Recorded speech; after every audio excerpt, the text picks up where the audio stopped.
Hey, welcome to EPN. My name is Victor Lucas, and we bring you the latest in everything cool every single day. Had some commenters on YouTube make fun of the way that I said Super Saiyan from Dragon Ball Z. I was just making sure everybody was paying attention. You know what I'm Super Saiyan?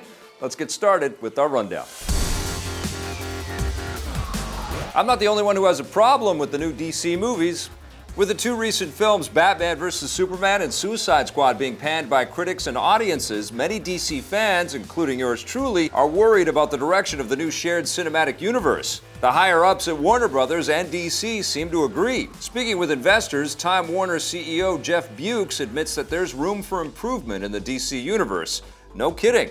He adds that in the comics, the characters have a little more lightness in them than what we saw in the recent movies, so they're thinking about that as they develop future films. We've seen what promises are worth. Despite his minor criticisms, Keighley is still standing by Batman vs. Superman and Suicide Squad, pointing out that they were both financially successful. No money, no honey. Still, this is just the latest indication that the higher-ups at Warner Brothers recognize that they have problems that they need to fix with the DC movie universe. After Batman vs. Superman came out, there were reports of a big reshuffling of the creative team at the studio, and the first trailers for Wonder Woman and Justice League indicate that they're already going for a lighter tone with the story and characters. I need friends. Both of those hit theaters next year, and we hope they're great. Can I keep this? One of the biggest online gaming services in the world is changing its appearance. Blizzard Entertainment is changing the name of Battlenet, the collection of online services that help run their games like World of Warcraft, StarCraft, and Heroes of the Storm. From now on, Battlenet won't really have a name. Instead, all of its services will simply use the Blizzard name and be called things like Blizzard Streaming and Blizzard Voice. So why are they doing this? Blizzard says they're getting rid of the Battle.net name because it's outdated. When it first launched back in 1996, online services were a novelty, but now it's assumed that pretty much every game will have them built in, so there's no need to distinguish them with a special name. The underlying technology that powers Battle.net will stay exactly the same, so there shouldn't be any difference in how you access and play the games. The director of the big screen Warcraft movie has something that might put audiences over the moon.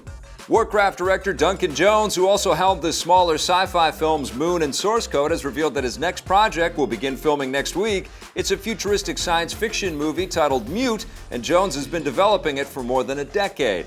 The story is set on Earth 40 years in the future, and here's the best part. Jones says that the story will be related to his first and arguably best movie, Moon.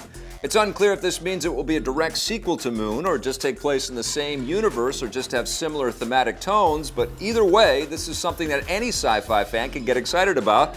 The Warcraft movie didn't do nearly as well as expected, so it makes sense that Duncan Jones would want to return to his roots and make a smaller, more Moon-like film. There's no release date yet for Mute, but we'll keep you up to date on the latest details. Perhaps you're imagining things. And speaking of moody science fiction movies, take a look at the new Ghost in the Shell. Several short teaser trailers have landed, giving audiences their first look at Hollywood's live-action adaptation of the iconic Japanese manga.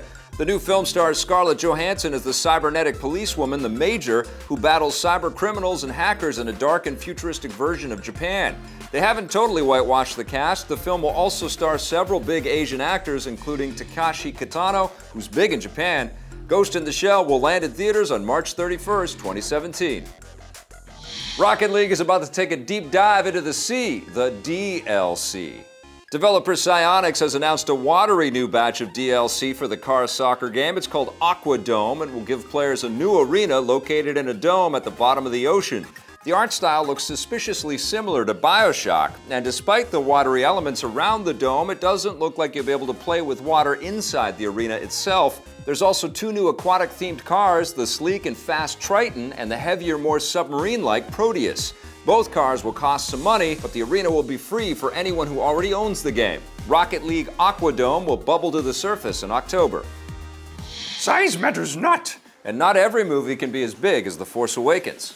Disney doesn't expect to make as much money on the new Star Wars spin-off movie Rogue One as they did on last year's The Force Awakens.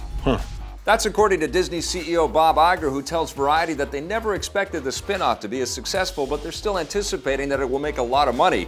This is a no-brainer. Rogue One isn't part of the main Star Wars series, and it also doesn't have the decades of anticipation that The Force Awakens had going for it. This is also normal in big film franchises.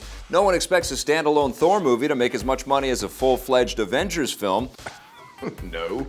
The Force Awakens earned just over $2 billion worldwide, so if Rogue One makes a little less than that, it's nothing to sneeze at. Bob Iger adds that he's already seen an early cut of the new film and he thinks that separating it from the main saga makes for some interesting storytelling. Obviously, he's going to say it's good, so audiences will be able to make up their own minds about Rogue One when it lands in theaters this December.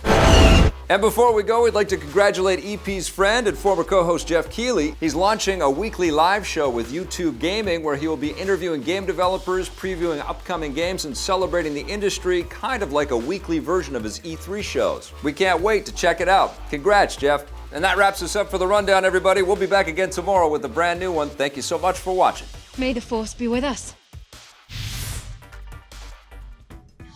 Hey, thanks for checking out that video on our EPN channel. It's just one small part of the things that we make around here. So if you liked it, don't forget to check out some of our other vids and hit that subscribe button.